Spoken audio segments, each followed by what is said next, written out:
এখন আমরা যাচ্ছি বিলের মাঝে, বিশুদ্ধ পানি সংরক্ষণ করছি, কারণ ওখানে বিশুদ্ধ পানি পাওয়া যায় না। এবং ওইখানে যাব। এখন এই পানি নিয়ে নৌকায় উঠতেছি। নৌকায় উঠে আমরা বিলের মাঝে গিয়ে ওখানে দেখব কোন ধরনের পাখি পাওয়া যায় এবং আমরা পাখি শিকার করব, তার সঙ্গে মাছও থাকবে। তো তারপর আমরা কুকিং ভিডিও শুরু করব। তো ভিউয়ার্স, লেটস গো।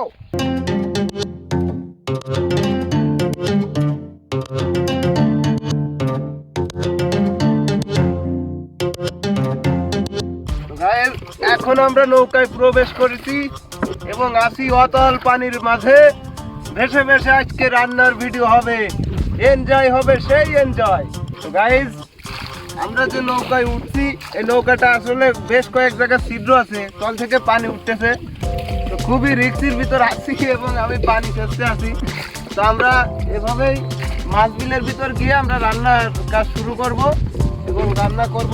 তার আগে আবার পাখি শিকার করতে হবে আমাদের, তারপরে রান্না শুরু করব। এখন আমাদের শিমুল শাপলা তুলতেছে। তো আমরা যেহেতু বিলে আসছি, শাপলা অবশ্যই তুলবো। এই যে বিহার শাপলা, এগুলো আমরা আশা করি রান্নার মাধ্যমে খাবো।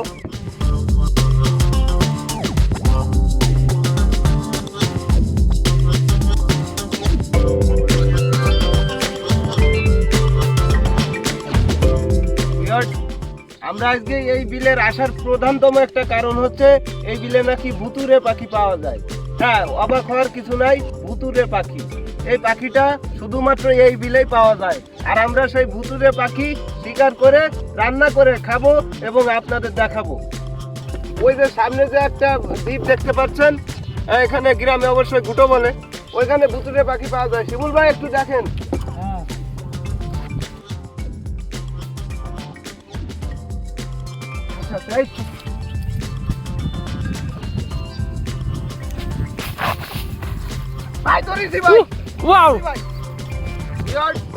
এই সেই ভুতুরে পাখি। এই ভুতুরে পাখি শুধু এই বিলের মাঝেই পাওয়া যায় এবং আমরা অনেক কষ্টের পর এই ভুতুরে পাখি একটা ম্যানেজ করতে পেরেছি। তো এখন এটাকে আমরা কুকিং করব, তারপর খাবো, আপনাদের জানাবো এটার কেমন স্বাদ। সঙ্গে থাকুন ভিউয়ার্স, অনেক মজা হবে, অনেক মজা। তাহলে ভিউয়ার্স, ভুতুরে পাখি যেহেতু আমার হাতেই আছে, তাহলে আর দেরি করার কোনো দরকার নাই। এখনই আমরা রান্না শুরু করব এবং খাওয়ার একটা আয়োজন করতেছি। ভিউয়ার্স, এখন আমরা ভুতুরে পাখিটাকে জবাই দেওয়ার জন্য প্রস্তুতি নিচ্ছি। তো এখন আমরা ভুতুরে পাখিটাকে জবাই করব এবং আমরা রান্না শুরু করে দেব। আমরা এখন কলার পাতা কাটবো, আর কলার পাতা কাটার পরে আমরা এখন রান্না বান্না শুরু করবো। এখন আমি এই রান্নার দায়িত্বটা, রেসিপিটা বাবলু ভাই করবে। তো উনি প্রফেশনালি রেসিপি করতে পারে এবং উনি আমাদের এখানে আসছে, উনি নিজের হাতে রান্না করে আমাদের খাওয়াই যাবে। হ্যালো মাম্মু, আমি এমনি খান করে দেখাবো ফান, আর গায়ে শুধু মনে সুখে গান। আপনারা দেখতে পাচ্ছেন আমার হাতে দুইটা ভুতুরে পাখি। আর এই ভুতুরে পাখি সব সময় দেখা যায় না, এটাকে ধরতে গেলে উদা হয়ে যায়। আজকে আমরা নড়াইল জেলার সবচেয়ে বড় বিলে এসেছি। এখানে চারিকুড়াতে পদ্ম ফুল ফুটে, আর আমরা সেই পদ্ম বিলে যাচ্ছি। আপনারা দেখতে পাচ্ছেন আমার হাতে ভুতুরে পাখি রয়েছে, আর এই ভুতুরে পাখি আমি ধরে কাটলাম। আর এটাকে এখন আমি এই বিল থেকে ধোবো, আর এই নৌকার পাড়ে বসে আমি রান্না বান্না করবো। আর ভুতুরে পাখির রান্না কেমন স্বাদ হয় আসা আমি কখনো খাইনি, পৃথিবীর কেউই খাইনি। আর আজকে আমি রান্না করে খাবো আর আপনাদেরকে বলবো ভুতুরে পাখি ঝাল না টক না মিষ্টি। তাহলে চলুন দেরি না করে আমি এই ভুতুরে পাখিটা ধুয়ে ফেলু। দেখুন আমি এই পানিতে ধোবো। আপনারা দেখতে পাচ্ছেন পানিটা ফুল ক্লিয়ার, বিলির পানি অনেক সুন্দর ক্লিয়ার। আর আমি সুন্দরভাবে কস কস কস কস করে দেখতে পাচ্ছেন এই ভুতুরি পাখিটা ধরছি। ভুতুর পাখির গায়ে অনেক গন্ধ থাকে, কারণ ভূত তো বোঝেন তো, এ ভূতির রূপ ধারণ করেছিল। আর আমার হাতে পড়েছে ধরা, এখন একে ভাজবো পুরো কড়া। কি স্বাদ হবে মামু, আপনারা আমাদের সঙ্গে থাকুন। এটা ধুয়েই তারপরে রান্না বান্না শুরু করব। হ্যালো মাম্মু, আমার ভুতুরি পাখি ধোয়া হয়ে গেছে। দেখতে পাচ্ছেন এই যে আমার কড়াইতে ভুতুরি পাখিটা রেখেছি। আর এটাকে এখন আমি মশলা দিয়ে ভালো মতো মাখাবো। আর ভালো মতো মাখাই এটাকে এখন আমি ভালো মতো কষাবো। আর কষাতে কষাতে এটাকে পুরো পাক্কা ভুনা করবো। আর ভুতুরি পাখির ভুনা মাংস এত স্বাদ আমি জীবনে খাইনি, আপনারা মনে হয় খাননি। আর এই ভুতুড়ি পাখি যেখানে সেখানে পাওয়া যায় না, আজকে অনেক কষ্ট করে সন্ধানে আমরা পেয়েছি। আর আজকে রাঁধবো, আজকে খেয়ে দেখবো এর কেমন স্বাদ। আপনারা আমাদের সঙ্গে থাকুন। হ্যালো মাম্মু, আমার ঝাল পেঁয়াজ কুটা হয়ে গেছে। এখন আমি এর মধ্যে মশলা ব্যবহার করব। দেখতে পাচ্ছেন প্রথমে আমি এর মধ্যে 1 চামচ গুঁড়া ঝাল দিলাম, তারপরে দিলাম 1 চামচ লবণ দিলাম, তারপরে পরিপূর্ণভাবে দেখতে পাচ্ছেন হলুদ দিচ্ছি। সেই হলুদ আসলে পরিপূর্ণভাবে দিতে হয়। এখানে ধইনের গুঁড়ো দিচ্ছি অল্প। দেওয়ার পরে দেখতে পাচ্ছেন এই যে আমার পেঁয়াজ রসুন কাটা রয়েছে, আমি এটাকে পেঁয়াজ রসুন ঢেলে দিলাম। ঢেলে দেওয়ার পরে এখন আমি দেখতে পাচ্ছেন পরিপূর্ণ তেল দেবো এর ভিতরে।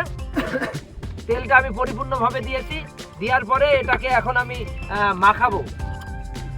দেখতে পাচ্ছেন এই মশলা দিয়ে যে ভুতুড়ি পাখিটা আমি ধরেছি, আর সেই ভুতুড়ি পাখিটা আমি সুন্দরভাবে মাখাচ্ছি ঝাল পেঁয়াজে। দেখুন, এটাকে অনেক সুন্দরভাবে মাখাতে হবে, কারণ ভুতুড়ি পাখির গায়ে ভুতুড়ি গন্ধ পায়, কিন্তু ওর চামড়ায় গন্ধ পায়। আমরা চামড়া ফেলে দিয়েছি, আমরা পুরো মাংস সলিড রেখেছি। অনেক সময় আছে যারা শখে খায়, তারা এই ভুতুড়ি পাখি খেয়ে মারাও যায় ভয়তে। তা আমরা আসলে অনেক সাহস করে আজকে এই বিল থেকে ভুতুড়ি পাখি ধরেছি। ওই পাশে আমার পিছনে বড় একটা শ্মশান রয়েছে, এখানে যে ভুতুড়ি পাখিগুলো থাকে ওই শ্মশানে একটা বট গাছ রয়েছে, সেই বট গাছের উপরেই তারা থাকে, বসবাস করে। এই যে আমার মাখানো হয়ে গেছে, এখন আমি চুলো ধরাবো, চুলো ধরাই রান্নাবান্নার কাজ শুরু করবো। হ্যালো মাম্মু, দেখতে পাচ্ছেন এটাকে কষাচ্ছি। আর ভুতুড়ি পাখি অনেকক্ষণ ধরে কষাতে হয়, কষাই ওর গায়ে যে গন্ধটা থাকে সেটা দূর করতে হয়, না হলে শকভাবে খেতে হয়। দেখতে পাচ্ছেন ভুতুড়ি পাখিটাকে আমি সুন্দরভাবে কষাচ্ছি। আর কষাতে একে পুরো লাল করে ফেলাবো মামা। আর লাল করে যখন করকর হয়ে যাবে মামা, তখন একদম যখন মশলাটা শুকিয়ে যাবে, শুকানোর পরে আমি পানি এনেছি, সেই পানি এখানে পরিপূর্ণভাবে ঢেলে দেব।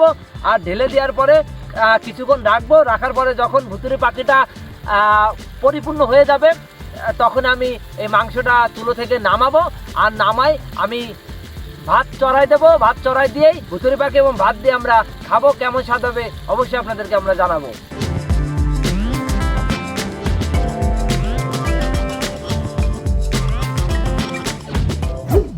হ্যালো মাম্মু, আমার রান্না বান্না ফুল কমপ্লিট।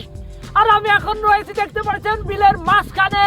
আর এই মাঝখানে কেউ নাই, পুরো ফাঁকা। চারিকোনা দে পদ্ম ফুল। এখন পদ্ম ফুল শেষ হয়ে গেছে। দেখতে পাচ্ছেন আমার কাছে পদ্ম পাতা রয়েছে। আর এই পদ্ম পাতাকে আমি থাল হিসেবে ব্যবহার করব। আর এই পদ্ম পাতার পরে আমি আজকে সেই ভুতুড়ে মাংস খাবো। আর পদ্ম পাতার পরে ভুতুড়ে মাংস খেতে সেই মজা হবে মাম্মু। তাহলে চলুন দেরি না করে আমরা খাওয়া দাওয়া শুরু করি। Let's go. হ্যালো মাম্মু, আমার রান্না বান্না ফুল কমপ্লিট হয়ে গেছে। আর আপনারা দেখতে পাচ্ছেন আমি পদ্ম বিলে নৌকার পারে রান্না বান্না করেছি। আর এখন আমি খাবো। দেখতে পাচ্ছেন এই যে আমার ভাত, আমি এই যে পদ্ম পাতা, আপনারা দেখতে পাচ্ছেন এটা হলো পদ্ম পাতা। যে পদ্ম ফুল ফোটে, আমরা সেই পাতাকে আমরা থালা বানিয়েছি। দেখুন পদ্ম পাতাটা পুরো গোল, পুরো থালার মতো অসাধারণ। আর পদ্ম পাতা খেতে মজা। আর এই যে সেই ভুতুড়ি পাখি, আর এই ভুতুড়ি পাখির মাংস আমি এই যে খাবো। দেখতে পাচ্ছেন এই যে ভুতুড়ি পাখির মাংস আমি নিলাম, আর ভুতুড়ি পাখির মাথা নিলাম। আমি ভুতুড়ি পাখির চোখ খেতে পছন্দ করি এবং একটু ঝোল নেব। দেখতে পাচ্ছেন একটু ঝোল নিয়ে আমি খেয়ে দেখবো যে কেমন স্বাদ হয়েছে আজকে ভুতুড়ি পাখিটা। এই যে এখানে রাখলাম, আর এই যে পদ্ম পাতায় আমি এখন খাবো। আপনারা একটু দেখুন, লক্ষ্য করে দেখুন যে আজকে কেমন স্বাদ হয়েছে।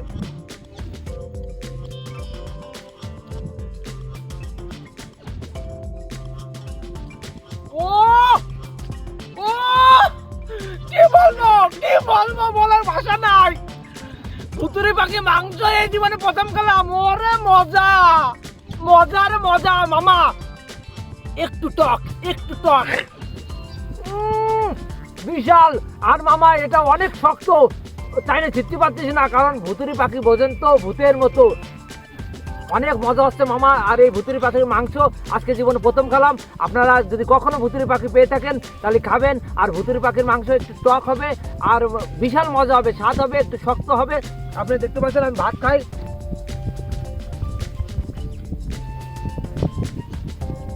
এটা ভুতুড়ি পাখির মাথা। ভুতুড়ি পাখির মাথার যে ঘিলুটা কেমন আমি বলবো। ওরে বাবা, তোমার তো দই খাচ্ছি, দই পুরো দইয়ের মতো মাখুমির মতো লাগতেছে, সেই মজা হচ্ছে। ও বাচ্চা খায়, ও মামু এই পদ্ম পাতার বারে ভুতুরি পাখির মাংস রান্ধে খেলাম, একের মজা হয়েছে মামু। আজকে এই পর্যন্ত, সামনে কোনো নতুন ভিডিও নিয়ে আমি হাজির হবো। এমডি খান করে দেখাবো ফান, সঙ্গে থাকবেন ভাইরাল রানা। তাহলে চলুন, সামনে আবার দেখা হবে। Good bye.